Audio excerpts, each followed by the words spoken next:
World's biggest astrology community in Tamil. Online Astro TV, வாழ்வின் வெளிச்சம். Online astro டிவியை கண்டு மகிழுங்கள்.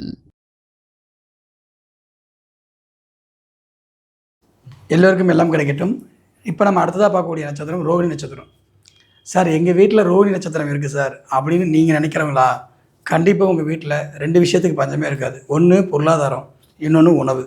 ஓகேங்களா? உணவுக்கு பஞ்சமில்லாத ஒரு வீடு அப்படின்னா ரோகிணி இருக்கக்கூடிய வீடு தான். அது ஒரு ஜாதகம். ஏன்னா சந்திரன் உச்சமாகக்கூடிய ஒரு வீடு.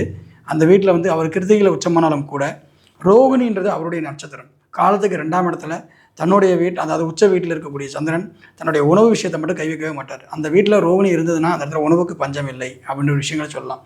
ரோகிணி ஒரு இடத்துல இருந்தது அப்படின்னா அந்த இடத்துல பார்த்திங்கன்னா அறிவுரைக்கு பஞ்சம் இல்லை. ஸோ இதையும் நம்ம சொல்லலாம். ஏன்னா ரோகிணியில் பிறந்தவர் கிருஷ்ணர்.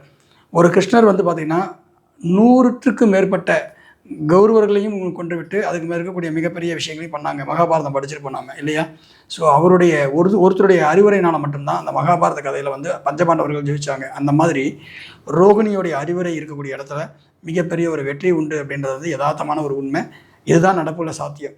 ஸோ நீங்கள் ரோகிணியில் இருக்கீங்களா? வருத்தப்பட வேண்டாம். சார் ரோகிணியில் பிறந்தால் தாய்மாமனுக்கு ஆகாதாமே, அப்படியா சார்? அப்படியா உண்மையாக இருக்கா சார்? அப்படின்னா அதுக்கும் ஜாதக ரீதியாக சில விதிகளும் உண்டு, விதி விளக்க முறைகளும் உண்டு. அதை கண்டிப்பாக நாம் வகுப்பில் சொல்லிக் கொடுக்க போகிறோம்.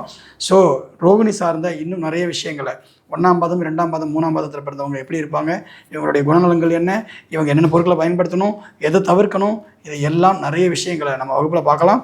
Don't miss it. வகுப்பில் சந்திக்கிறேன். நன்றி.